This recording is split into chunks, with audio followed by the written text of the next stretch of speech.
Hi everyone, today I want to talk about how you can transpose any pattern that you learn anywhere on the internet onto your scale instrument. I'm going to take one of the patterns from Handpan I. This is Beginner's Mind, it's Handpan I day 15, I'll put a link in the description below.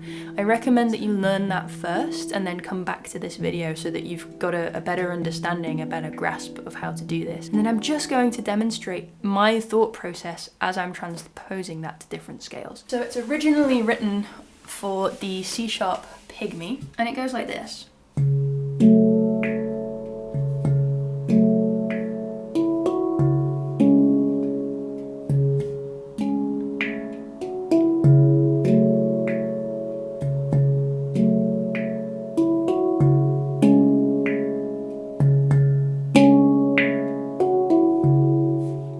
Pretty simple.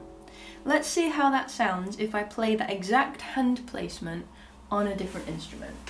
Let's go with the trusty D Kurd, as we always come back to. It always comes back to the D Kurd. I'm going to play exactly the same thing, hands in exactly the same places, and just see how that works, how that sounds. And that will always be my first go-to reaction. My first thing I will always do is see how it sounds as it is, straight out of the box.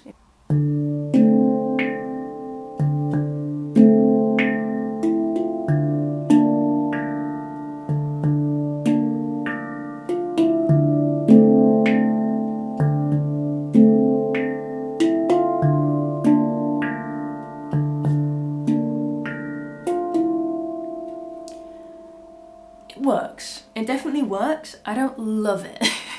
Starting on this shape here doesn't quite make as much sense as it did on the Pygmy.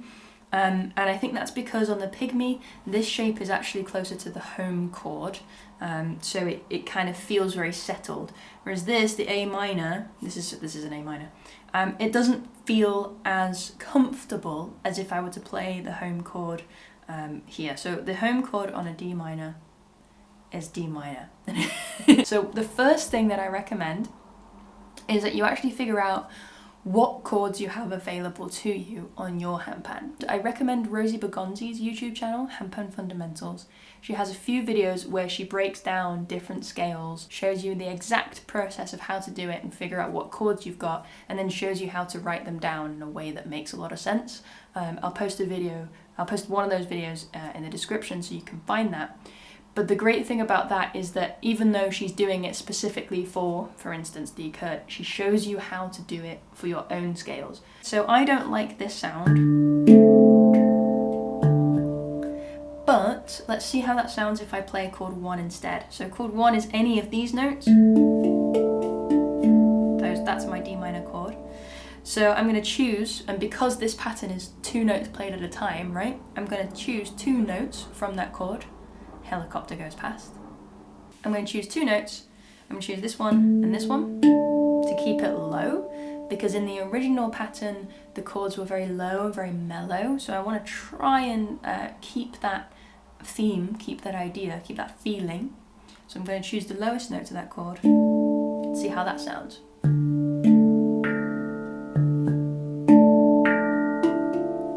That makes a lot more sense. What if I keep the other shape the same as the pattern already was?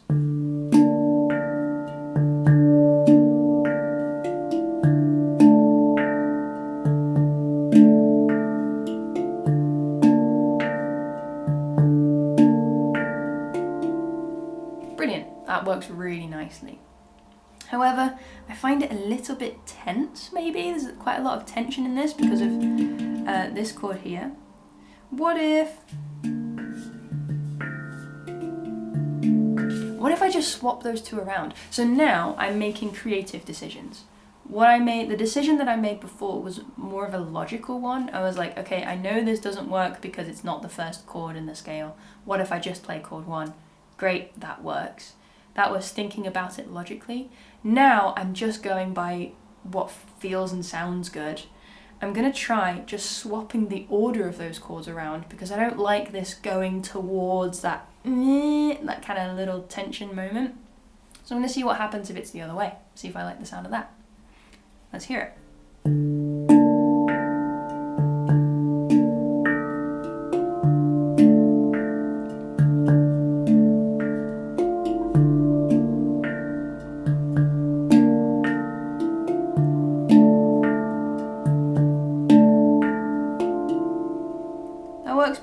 That definitely works better. That kind of landing on the home chord feels quite nice to me. But I'm still not fully convinced, so what if I change it completely? Now I just need to do some trial and error. I'm just going to change this one chord here that I'm still not convinced by. But it needs to make sense in the starting point.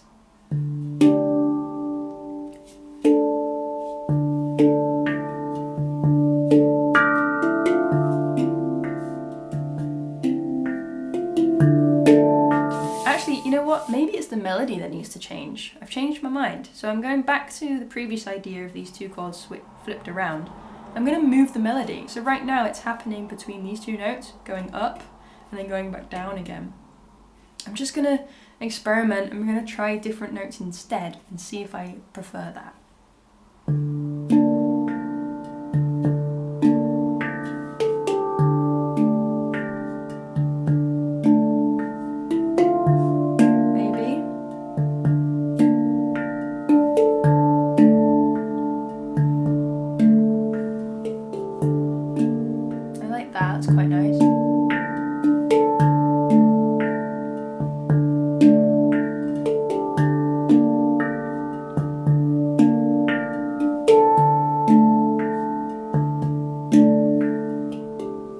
Nice. I landed on something I liked.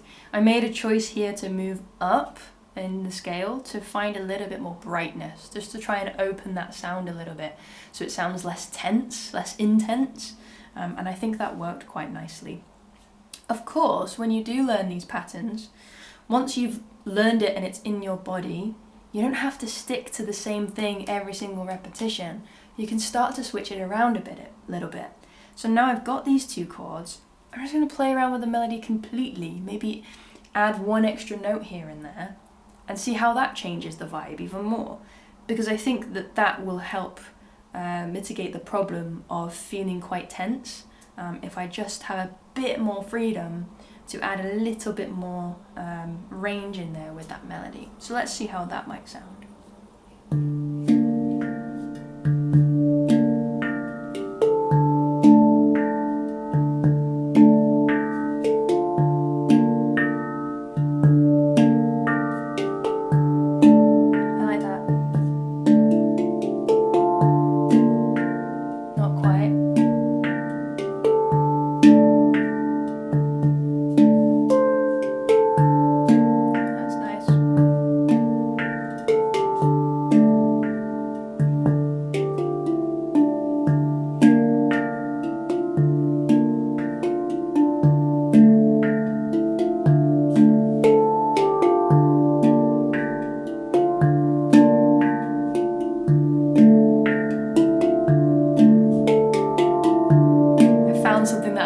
Right? So I'm playing with that pattern, repeating, changing one little thing, repeating, moving up a little bit, repeating, adding a little something, repeating, something else.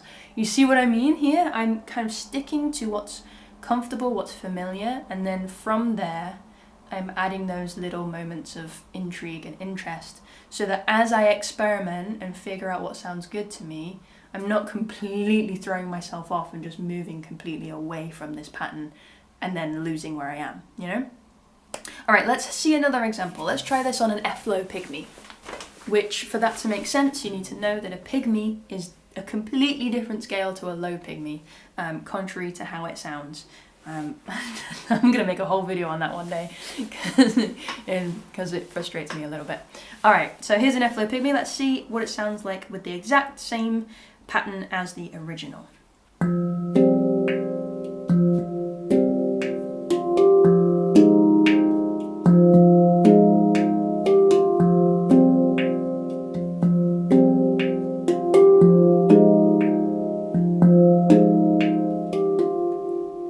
Yeah, alright, it's alright. I'm not sure about this though because these two notes are quite tense together. So I want to go to something more comfortable.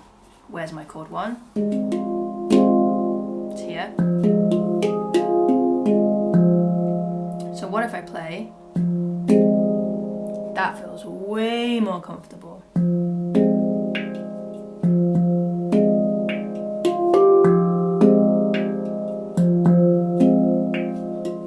what might my second chord be? Something major, maybe? Let's see how that sounds. That could work, or that could work too. I think I'm going to go with this shape and this shape. So again, to recap, I found chord 1 because I know logically that whatever happens, that will always sound good anyway. And then I started to just kind of patter around and feel what sounded good to me. I quite liked this because it was super happy, but maybe a little bit too much. So I ended up going for this.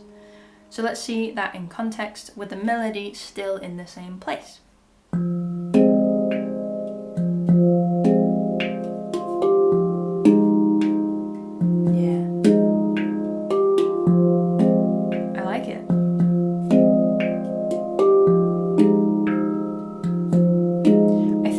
Melody though, going down here doesn't quite work. I feel like I want it to go higher. In fact, exactly that could work quite nicely.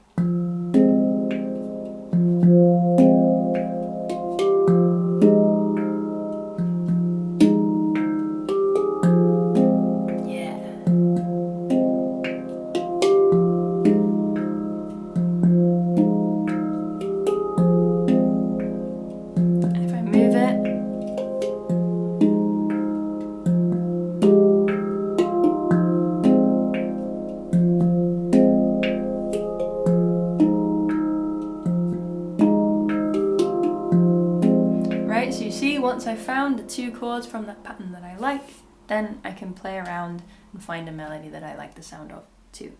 Let's see one more example. Alrighty, let's try it on this RAV Vast. This is an F Ariumi, which is the same notes as a D Kurd, just in a different order. So let's try it the exact pattern as the original.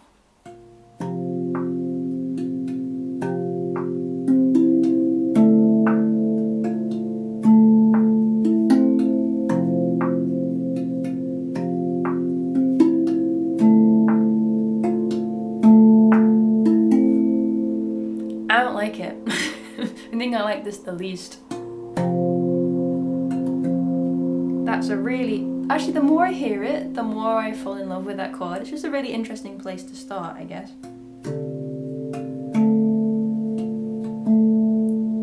This, I quite like this. This was the second chord, wasn't it?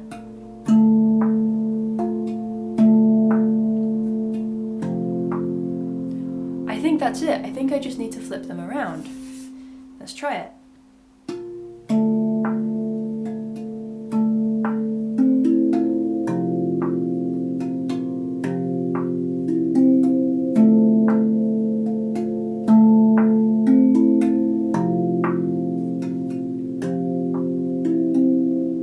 Okay, the chords are much better. The melody doesn't make sense like this. It's this note that's throwing me off. I think I don't like it. So I'm gonna try. Yeah, this note sounds like it'll go nice, so let's try that.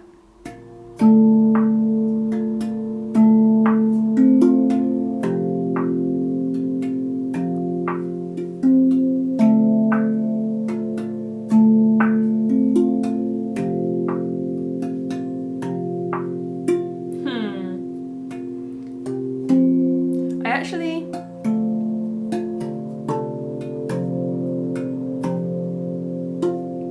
that's there. I actually want to change the bass note because I feel like this bass note is kind of holding me back a little bit. I kind of want to switch between these two. So let's see how that would sound. So this would then become like a ding basically. And so the 2-note chord, I would shift it to here. So let's have a look.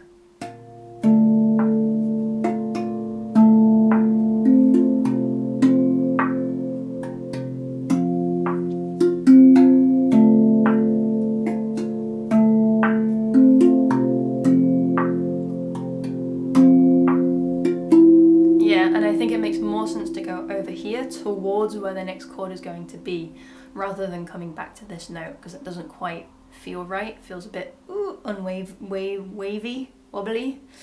So let's try that, just adjusting the melody ever so slightly.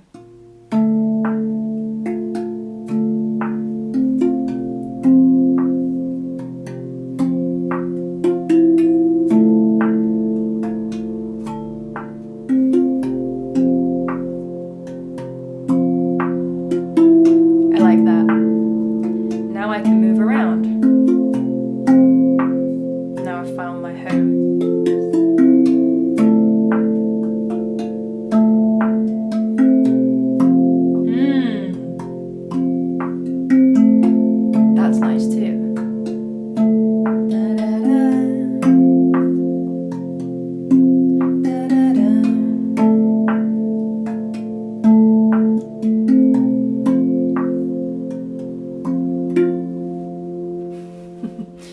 And there you have it. 3 examples of ways that you can transpose one pattern to your own handpan scale if it's different from what you're learning along with. And there are different ways you can think about it. You can do it logically, just already knowing what chords you've got, which I do recommend having that knowledge anyway. But here, for instance, I have no idea what chords are on this instrument. I haven't learned it yet. I haven't gotten to know it. So I just had to use my ear. And even through doing that, through trial and error and just kind of sticking to the main themes, I've got a groove, I've got a 2-note chord and a melody, but let's move those in different places. Then eventually I found something that I like. So it is just about getting creative with it, having that trust to just dive in and figure it out, and you will have a few moments that sound a bit, don't sound quite how you want it. Some patterns you just might not connect with so well. Luckily, I've got literally hundreds of them here, so if you don't connect with it, try another one. But I do believe that just with a little bit of time, a little bit of trial and error, and a little bit of trust, and allowing it to flow and allowing that process of going through it sounding bad to your ears to then finding what's good, just having the patience to go through that, you will be able to find something that sounds good along with it. If that whole creative step is a little bit too much in the beginning, then what you can do is literally just follow along with the same hand patterns until that's in your body. Even though it will sound not brilliant, it's a handpan. It still sounds great, you know? Stick with it until it's in your body and then start making those creative decisions. Sometimes trying to learn at the same time as also trying to create can be a little bit too much all in one go. So take your time with it, take it step by step, and yeah, just enjoy the process.